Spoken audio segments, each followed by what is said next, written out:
G'day guys, how's it going? Rubber Kitty here.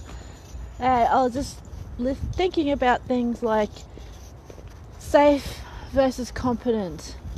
Now, we all like to protect people, the ones we love, try and make the world a safer place. But then there's the extreme where you make things, I guess, too safe. In that you start infantilizing people, the whole patronising attitude of, you don't know what you're doing because, whatever theory that they've got going on to excuse the way that they're trying to basically take away your own agency. And say that, basically, I don't know, it's taking on a cause and making it their own, which is fine. They want to make the world safe. But in order to grow, you have to, or the usual thing is to develop and explore and get out of your comfort zone, get out of your safe zone, learn more about yourself, because you can really only learn what you're like when you're under pressure. I mean, that's the thing, the difference between a diamond and a lump of charcoal is the pressure and the temperature. So when you think about that, so becoming diamonds, becoming the precious stones that you are subject to an immense amount of pressure. A lot of people are, and it's not always visible, but they are subject to immense amount of pressure, immense amount of heat in their life, and they come out absolutely shining, absolutely fantastic. So ask yourself the question, like, do you want the world safe, or do you want to be competent, or do you want to be able to rise up above that, to be able to deal with difficulties? Now my kind of thinking, I guess, is that if you're safe all the time, you can only cope with things when they're in a certain set amount of criteria in a situation, and when it comes out of your safe zone, you go back and you're being infantilized. You don't know how to deal with it. But when you start learning how to deal with these difficult situations, physical, mental, emotional, spiritual, then by that token, you can make yourself safe. You don't need anyone else to make yourself safe, in other words, or you can create safe places for yourself and for others, to allow them to be able to get more comfortable with being uncomfortable, if you can get what I'm meaning. It's a kind of, I think it's kind of like a contradiction in terms when people think about it. It's like, but you're saying being safe is bad? I'm saying, no, I'm not saying being safe is bad. I'm saying being too safe, being too comfortable all the time. If you get really comfortable with things, and just like, you have your routine, your daily life, and then you do things different on the weekends, and then you might have your regular gym sessions, that's your safe space. You have your regular meetings with your friends, that's safe. But within that safe, you can also have intense, deep and meaningful conversations with your friends about uncomfortable things that, realizations that you have. Or say like once every 3 months you go on a holiday. That's going out of your safe space, somewhere different. That's not being in your safe space, is exploring and being curious. Or even if you read a new book that someone's recommended that's absolutely blows your mind, go and see new people, explore things. I guess the whole theme of it is exploring and not curling up, not staying within your echo chamber, but reaching out, daring yourself, daring to question a lot of things that you were about or once were about,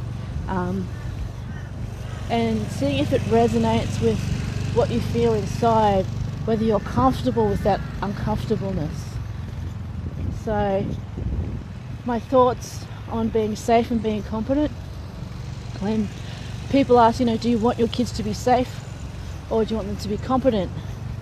A lot of us want kids and our family and friends to be safe, but I guess to me it's, as much as I want you to be safe, I want you to be able to handle yourself, to take care of yourself. In the BDSM world, we have submissives, slaves and bottoms.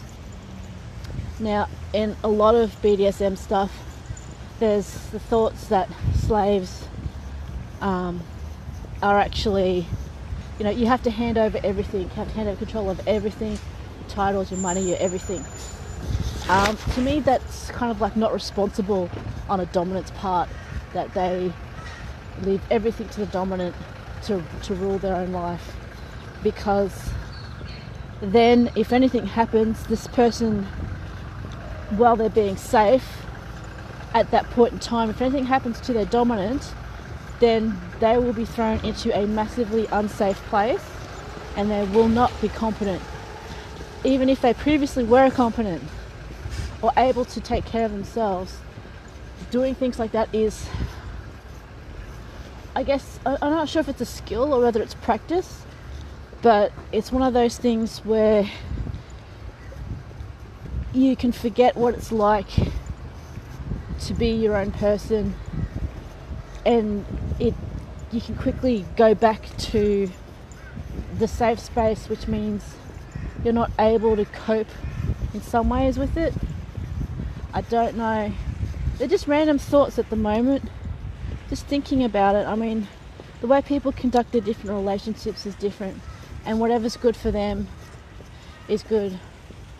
But to be able to go to a place where it's, okay, I know that you can take care of yourself, but I can take care of you as well, is good. But also, I also know that as a dominant, as someone who's taking care of you, that I am also preparing you to be able to take care of yourself should anything happen to me.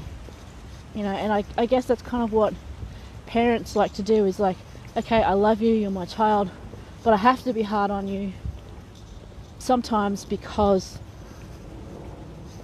I'm not going to be here all the time.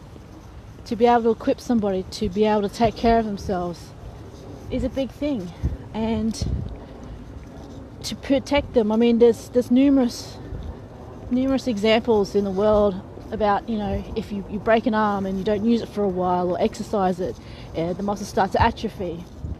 I guess I kind of look at it that way, the whole body-mind universal thing. Anyway, I'm rambling enough, I think, at the moment, but I think thoughts for my day will be, how safe do I want to be? Is that safeness infantilizing me? Is that safeness stopping me from exploring? Is the safeness where I want to be?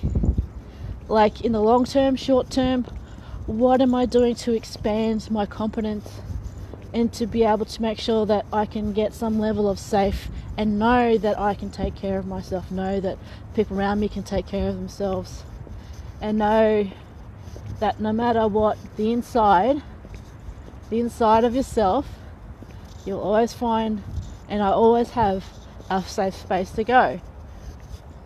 Not completely retreat and ignore the world, but know that wherever I am right with myself.